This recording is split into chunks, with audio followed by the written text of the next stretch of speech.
Post corona भी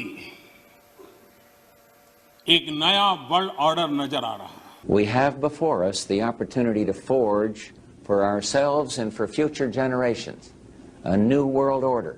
post corona के बाद दुनिया में एक नया संबंधों का वातावरण शेप लेगा.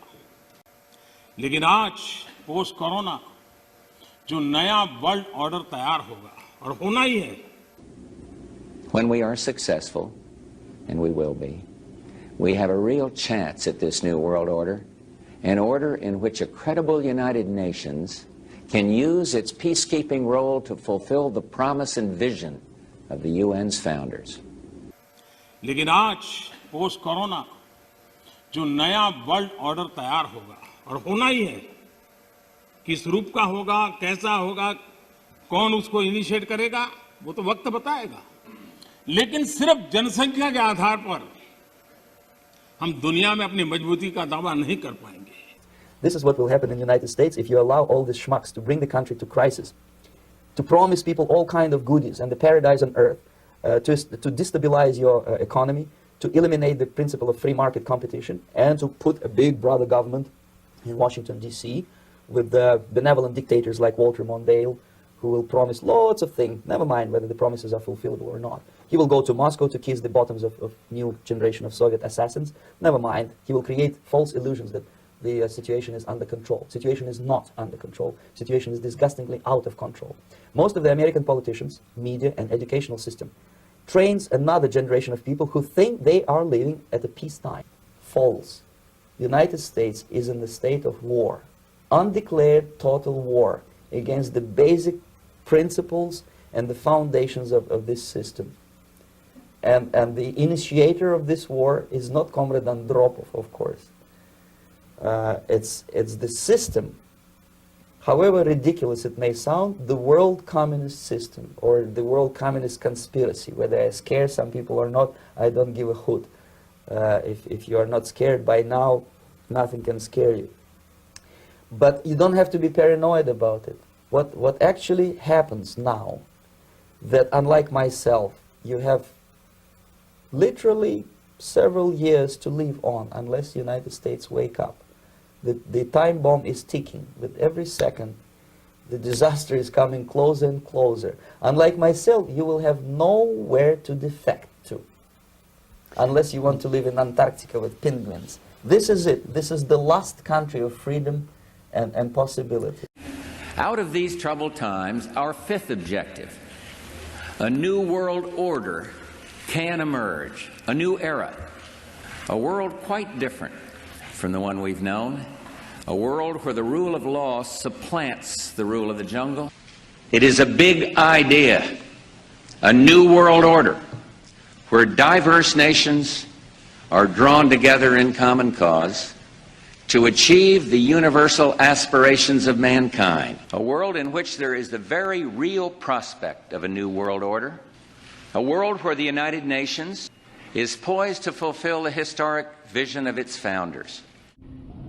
For a new world order, possibility of a new world order emerging after the Cold War. But today, I want to discuss another aspect of that order. You see, as the Cold War drew to an end, we saw the possibilities. The quest for the new world order is in part a challenge to keep the dangers of disorder at bay. We must build on the successes of Desert Storm to give new shape and momentum to this new world order. Only when this transformation is complete will we be able to take full measure of the opportunities presented by this new and involving world order. The New World Order really is a tool for addressing a new world of possibilities. This order gains its mission and shape not just from shared interests, but from shared ideals. Bush said, and it's a phrase that I often use myself, that we needed a new world order, and instead it looks like we got a lot of disorder. And we still, and after 9/11, we've been more. And one of the ways it will drive the change is through global governance and global agreements. New world order, new world order, new world order, new world order, new world order, new world order. Henry Kissinger pointed out in his superb book on diplomacy. He said, "Never before has a new world order had to be assembled from so many different perceptions or on so global a scale. Nor has any previous order had to combine the attributes of the historic balance of power system with global democratic opinion and the exploding technology of the contemporary period." That was written in 1994, and it may be even more relevant today. And that Great Seal of the United States has on it, Novus Order Seclorum, a new order for the centuries, for the ages, forever. There is a chance for the President of the United States to use this disaster to carry out what his father, a phrase his father used, I think, only once, and hasn't been used since, and that is a new world order. During the conflict with Saddam Hussein, which he handled so superbly in a short-term sense, but he kept talking about a new world order. The present window of opportunity during which a truly peaceful and interdependent world order might be built will not be here for too long. You believe deeply in your system, and we believe just as deeply in our system. It is not our common beliefs that have brought us together here, but our common interests and our common hopes.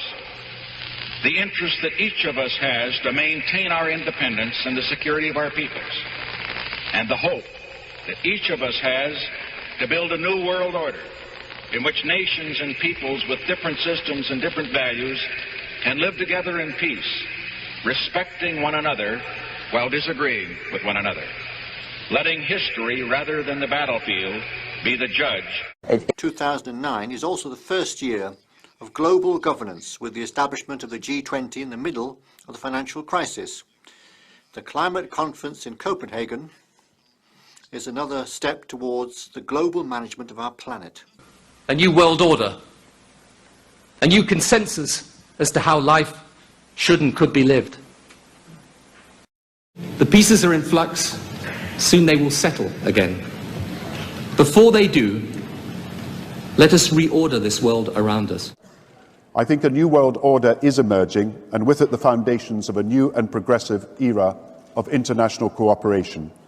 We have resolved that from today we will together manage the process of globalization to secure responsibility from all and fairness to all. And we've agreed that in doing so, we will build a more sustainable and more open and a fairer global society. All these, a new world is emerging. It is a new world order with significantly different and radically new challenges for the future. But today, with Asia already outproducing Europe, India and China are clearly becoming part of our new order. The world that maybe some people dreamt of at that conference back in Bournemouth, when it looked as if maybe history would end, that liberal democracy would triumph, that free market economics would slowly progress, and we'd have a new world order. I think the global policeman should be the United Nations. What sort of a financial deal should Obama be seeking to strike when he travels to China next month?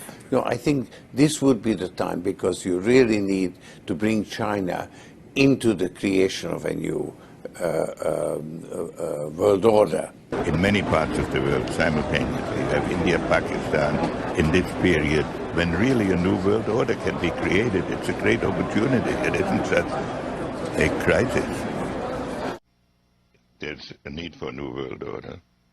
The affirmative task we have now is to actually create a new world order. We've got to give them a stake in creating the kind of world order that I think all of us would like to see. We must treat this new world order, this new world of COVID, we must treat this new world of COVID, even in our own homes, with a high level of care and caution.